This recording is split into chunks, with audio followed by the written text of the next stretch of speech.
Yeah, Druski? what you think about Druski, man? Which That the church one? Yeah, the Megachurch one. I'll let somebody else go first because I got a lot to say about that. Okay. Well, I'll go real quick, man. To get as many reactions as he did, he told the truth.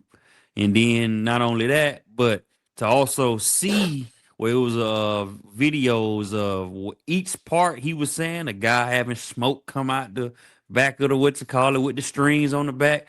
It was a video of a guy cruising through the whole church in the sky on a what you call, you know what I'm saying? Yeah, Then yeah, you then, as you know, what I've seen with myself, you got pastors rolling in Bentleys, Maseratis, Lambos, and you know what I'm saying? You got the church lady who been a member for forever, you know what I'm saying, can't even get her lights turned on or struggling to pay her water bill. You know what I mean? Then the first thing he asked, you pay tithes and offerings? Hey man, back up, man. Back up. And then spit the gum at him. You know what I'm saying? Whoa. Then I have heard too, well, seen in videos where what do you say? I got on red bottoms because I'm Walking in the blood of Jesus. walking in the blood of Jesus. Hey, that boy crazy. nah, that was funny, bro. Nah, it was. That was funny, bro. Hey, but I think he's funny, man. I just think people Brandon, just muted. Oh, Brandon mute? Who mute? He muted. Oh, Go okay. ahead. I think it's funny because I think all his stuff is funny. He really kind of go on everybody. I don't think the church should be upset because he crack on everybody, man. It's just like he really just get it to a T. Like he's just like one of the people like Desi Banks that just kind of can reenact a lot of stuff, but he do it off people though, which makes it funny. So he really be, but I mean everybody then got hit by him. He hit the Hebrews, the Hebrew Israelites, yeah. Israelites. He done did Miss Rachel. You get what I'm saying? No, like, yeah. He done did all type of stuff. I just think that's what makes him go. That's what makes him really pop. But I think I thought it was funny. I ain't gonna lie to you. For sure. No, for sure. It was definitely funny. He right. Like Ron said, I mean, they really be like that. Yeah. They really be like that, man. We seen it for our own eyes, bro. They just what you offering that? If you ain't got no offering, I ain't even trying to talk to you. Dang, that's how they down out there, bro. Yeah, bro. Atlanta huge, man. So many mega churches within Atlanta itself. Yeah, like you, bro. All that streaming and they have bands and stuff coming. Like they do a real huge gesture with everything for real. And that, to be honest, I don't really like mega churches. I like the small churches. As you know, my granddad was a pastor. He was a pastor at Ben Hill, which is one of the biggest churches, but he didn't. That was back then. He didn't run his ship like that. But they do be like that though, and they're mad. The people are saying like, yeah, he making fun of God. He's not making fun of God. He's making fun of the people in the church. He's making fun of the pastors who are making fun of God or whatever you want to say. Because, bro, they be doing wild stuff. All that stuff he said is true. Like, there was one girl, she said she was going to this church for about 2 years. A church, not this specific church, but a church for about 2 years. And she reached out to them to try to get some help with, like Ron said, like a bill, one of her bills. She reached out to get some help. And they told her, we have to look and see how much you've been with your tithes and offering, because we have a certain limit that you have to reach before we can help you with like bills and stuff or with money, which is crazy. Like stuff like that is crazy, bro. Church is supposed to be the community. Like it's supposed to be for the community. It's supposed to help the community, and you're supposed to help. Like this lady been going there for 2 years. But look though, no, literally though, it really is a business. Like no, it is. Most churches are 501c3 businesses. Mm-hmm. You get what I'm saying? So it's non-profit. like non-profits, but it's like they get funded through the 501c3 benefits. You get grants, you get You know, in-house funding. You know, you can get. You know, I know the church has funding like throughout. And no taxes. They don't pay any taxes. On it. No taxes on it, and you can pay your salary. You can do all those things, and then on top of that, it's just like you just gotta treat like a nonprofit. You know, so you get offers. You don't really get revenue. You know what I'm saying? And so they, you know. So with that being said, if you have some people that will abuse that power, then you'll see a lot of stuff happen like that, where you know, a lot of them, you know, a lot of them are like that. So they gotta pay the bill. You know, hey, we gotta pay the bills. Pastor gotta get that Rolls Royce. But in some other places, crazy. But I hate that because you know they playing on the fact that they're playing on tithes and offering, and that's something that I think tithes and offering. I think you should. You know, tithe is different, but I think you should tithe. I think, you know, the Bible requires you to tithe. And I think, you know, the fact that when people, and I think, you know, when it comes to the tithe, you know, the skit part of it, I just think people don't really understand the power of tithing. And so these preachers kind of do. So it's just like, you know, if you have a system or a church, to your point, that can say, hey, yeah, you are tithing, but we can't help a light bill. We can't put that money back in community. We can do some programs. We can invest in our community itself. If it's running like that, I think is, you know, I think that's what the church should be for. You know, you should be able to have a bank. All that money, you know, have a bank for the church. They can loan. They should be able to loan. You know, even if you know, they should be able to do some loans. You know what I'm saying? Why can't a church be a bank? You know, why can't they have a credit union? Why, you know, things like that. And some of them do, but it's just like, you know, that's something that if you see people are in it for the right reasons, have the good intentions, and are doing good by their people, I think, you know, it's a business. And so with that being said, like, you know, God's, you know, chosen people or calling people to preach or that, shouldn't they have a good life too? Or should they serve? But I mean, that's to each his own. They should have a good life, but yeah, I know your salary not allowing you to afford a Rolls Royce. Right, now that's crazy though. But you could probably, but it probably not his. It's probably the 501c3 because you can get cars, you can get those items and write them off. You get what I'm saying? Through the business side of it. So with the business, they don't own the business. No, they do own the business. These individual pastors don't own the business. You're right, because in the 501c3, you got to have a committee. You get correct.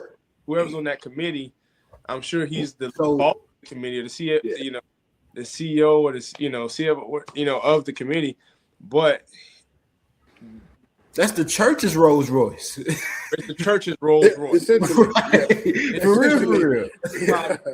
We should all be able to ride in that. For sure. And that's how they are able to do it, because now I can get this through my business. This is now my office now. This house is my office. Right. We have stuff here. You know what I'm saying? And you can get a lot of funding, man.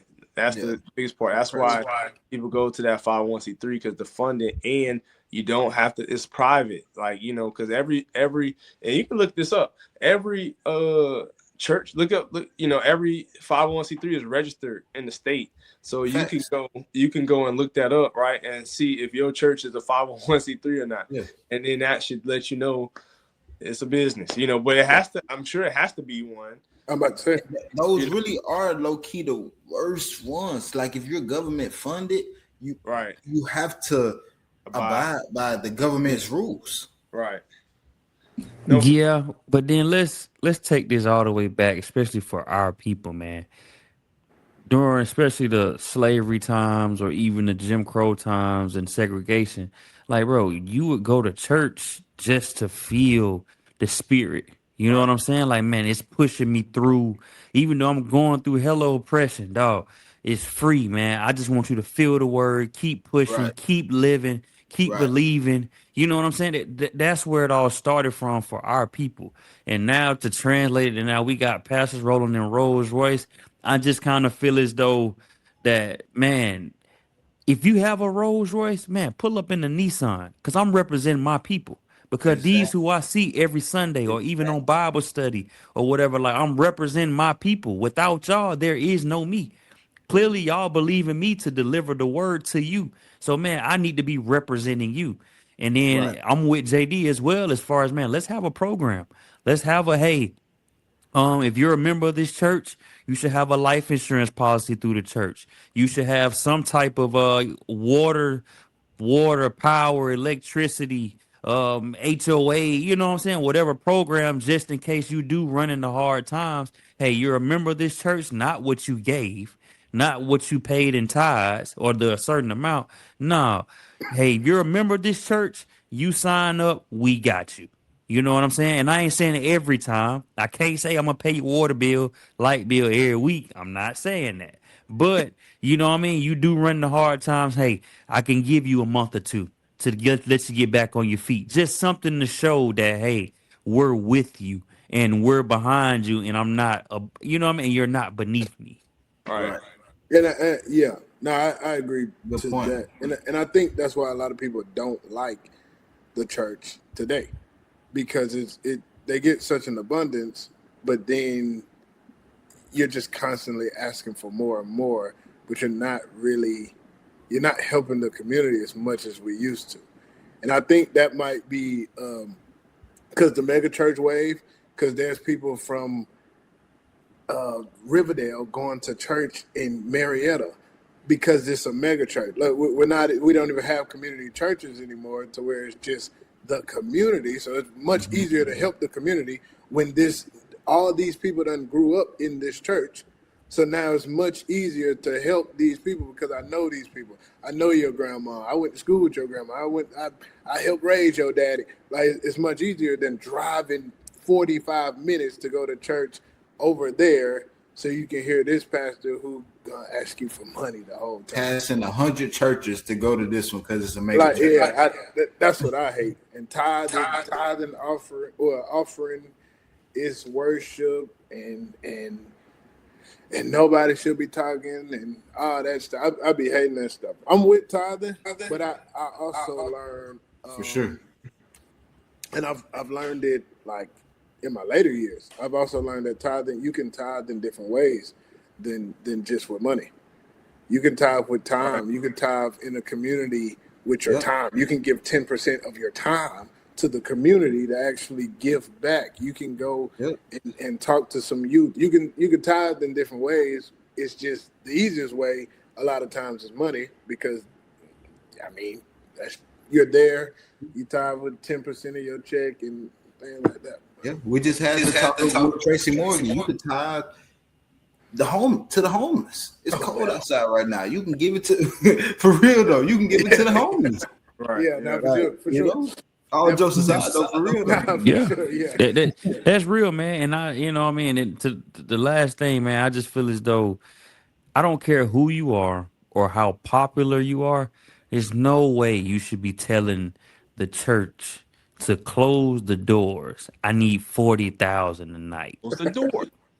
Close the door. Then he said, "Hold on, you didn't hear me? Close the door." And this mortgage payment due. Right. This mortgage payment due, man. But I will give him a little grace. No. I'm gonna shoot him some bail, because I did do a little research and I found out that actually wasn't his church.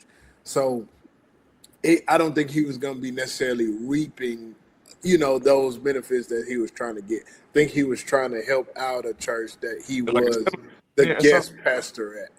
So I'm gonna shoot him a little bail right there for that one. I feel, but don't tell me I can't. Don't tell me I can't leave this building without. I mean, I can't leave the building and I can't get offline without donating 40,000. Hey man, you crazy? Crazy. 40,000. Nah, that's real. That is the actual definition of a hostage. He won't let you leave until you give up the money. That's literally a hostage. That boy got to get some money for you to be able to leave. Hey man, y'all seen them hold us hostage because we didn't give them $40,000? Nah, for sure. He robbing me. He robbing us. Right there and playing.